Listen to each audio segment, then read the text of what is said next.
Hello everyone, welcome back to another video. Today I will show you how to adjust video in CapCut. So what you will have to gonna do, you will just open the CapCut app on the Android device or iOS. So when the CapCut app is open,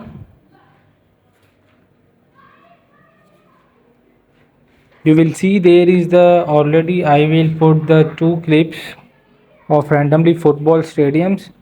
So what you have to gonna, how to adjust it, you will just click it, hold it, any video by your finger. You can hold it any video and you can slide from there, and you will see the second video is on the first and the first video on the second.